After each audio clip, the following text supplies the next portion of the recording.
सास और बहू का नया संसार। सोनल और नीरज की शादी को 1 साल हो चुका था। सोनल की शादी से पहले उसका जीवन बहुत साधारण था। वह अपने माता पिता के घर में खुश थी, लेकिन अब उसके जीवन में एक नया मोड़ आया था। नीरज और सोनल ने एक छोटे से फ्लैट में अपनी नई जिंदगी की शुरुआत की थी। हालांकि सोनल को नीरज से बहुत प्यार था, परंतु वह सास, ससुर और घर के अन्य सदस्य भी उसके जीवन में नए थे। उसकी सास विमला देवी एक मजबूत और पारंपरिक महिला थीं, जिनका मानना था कि परिवार की खुशहाली तभी संभव है जब हर सदस्य अपनी जगह पर सही तरीके से काम करे। अगर आप अपनी माँ से सच्चा प्यार करते हैं और उन्हें हमेशा खुश देखना चाहते हैं, तो इस चैनल को सब्सक्राइब करें, लाइक करें और इस वीडियो को लास्ट तक जरूर देखें, क्योंकि जल्द ही एक खुशखबरी आने वाली है जो आपके दिल को छू लेगी। आपके हर सपने को पूरा करने में हम हमेशा आपके साथ हैं। विमला देवी की पारंपरिक सोच और कड़ी नीतियां सोनल के लिए कुछ समय तक चुनौतीपूर्ण रही थीं। वे हमेशा यह सुनिश्चित करती थीं कि घर की हर बात पर ध्यान दिया जाए, हर काम समय पर हो और कोई भी बदलाव न हो। सोनल के लिए यह सब नया था, क्योंकि उसके परिवार में बहुत अधिक पारंपरिकता नहीं थी। विमला देवी को लगता था कि सोनल को घर के कामों के प्रति पूरी तरह से समर्पित होना चाहिए और उन्हें अपनी व्यक्तिगत इच्छाओं से दूर रहना चाहिए। इस कारण अक्सर दोनों के बीच टकराव होता था। सोनल अपनी पढ़ाई और व्यक्तिगत जीवन में कुछ समय बिताना चाहती थी, लेकिन विमला देवी की सोच इससे मेल नहीं खाती थी। एक दिन विमला देवी ने सोनल से कहा, बिल्कुल ठीक है, तुम काम करती हो, लेकिन घर के काम भी तुम्हारी जिम्मेदारी है।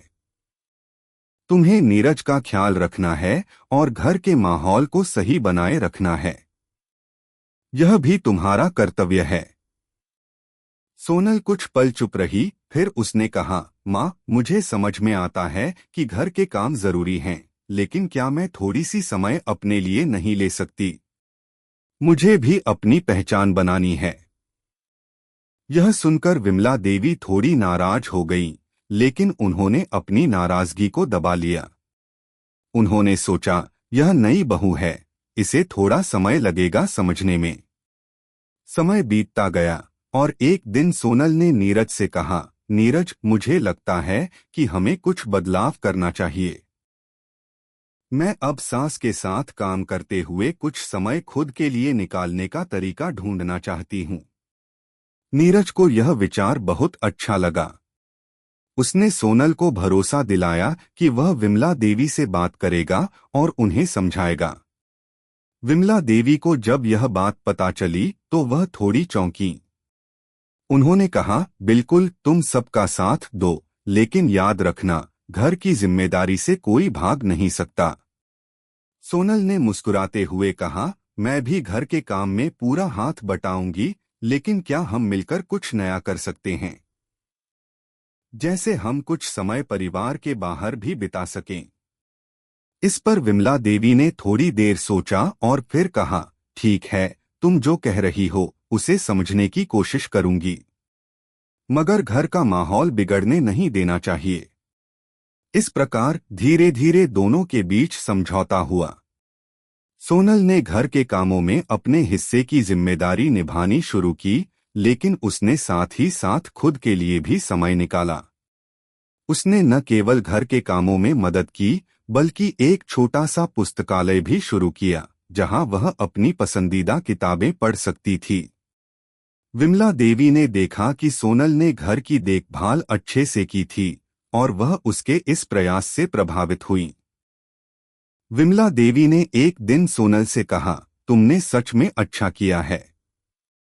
तुमने घर की जिम्मेदारी भी निभाई और खुद के लिए भी कुछ समय निकाला। मैं तुमसे बहुत खुश हूं। यह सुनकर सोनल की आंखों में चमक आ गई। उसे यह सुनकर बहुत अच्छा लगा कि उसकी सास ने उसकी मेहनत को सराहा था। धीरे धीरे दोनों का रिश्ता और भी मजबूत हो गया। विमला देवी ने सोनल को घर के बड़े फैसलों में भी शामिल करना शुरू कर दिया और सोनल ने विमला देवी से जीवन के कई महत्वपूर्ण पहलुओं पर सलाह लेना शुरू किया। एक दिन सोनल और विमला देवी ने एक साथ बाजार जाने का निर्णय लिया। वे दोनों कुछ खास सामान खरीदने गईं और उस दिन का पूरा अनुभव सोनल के लिए बहुत खास था। विमला देवी ने बताया कि वह किस प्रकार नीरज को बचपन में संभालती थीं और सोनल को कई पारिवारिक परंपराओं के बारे में बताया। इस बातचीत ने उनके रिश्ते को और भी गहरा कर दिया। सोनल ने यह समझा कि परिवार में बदलाव लाना आसान नहीं होता, लेकिन अगर सभी सदस्य एक दूसरे के विचारों और भावनाओं का सम्मान करें तो जीवन में सामंजस्य स्थापित किया जा सकता है। अब सोनल और विमला देवी का रिश्ता पहले से कहीं मजबूत था। वे एक दूसरे के साथ अपने विचारों को साझा करती और एक दूसरे से बहुत कुछ सीखती। विमला देवी को अब यह महसूस होने लगा था कि सोनल ने घर में न केवल खुशियां लाई हैं, बल्कि उसने अपने संघर्षों को भी पार किया है। वह अब सोनल को अपनी बहू से कहीं ज्यादा एक दोस्त और साझेदार की तरह देखती थीं। इस बदलाव ने न केवल सोनल और विमला देवी के रिश्ते को नया मोड़ दिया, बल्कि पूरे परिवार का माहौल भी हल्का और खुशहाल हो गया। अंततः सास और बहू ने एक दूसरे को समझा और अपने अलग अलग विचारों के बावजूद एक ऐसा संसार बनाया जिसमें प्यार, सम्मान और समझ का महत्व था। दोनों ने साबित कर दिया कि सास बहू का रिश्ता केवल परंपरा से नहीं, बल्कि एक दूसरे के बीच सामंजस्य और प्यार से मजबूत होता है। यह कहानी हमें यह सिखाती है कि हर रिश्ते में थोड़ा सा लचीलापन और समझदारी बेहद जरूरी होती है। सास और बहू के रिश्ते में कभी भी संघर्ष हो सकते हैं, लेकिन अगर दोनों एक दूसरे की भावनाओं का आदान प्रदान करें और एक दूसरे का सम्मान करें तो वे एक नया संसार बना सकते हैं। अगर आपको हमारे वीडियो पसंद आए तो कृपया चैनल को सब्सक्राइब करें, लाइक करें और अपने विचार कमेंट में जरूर साझा करें। आपका सपोर्ट हमें और भी बेहतरीन कंटेंट बनाने की प्रेरणा देता है। हम आपके हर समर्थन के लिए तहे दिल से धन्यवाद करते हैं।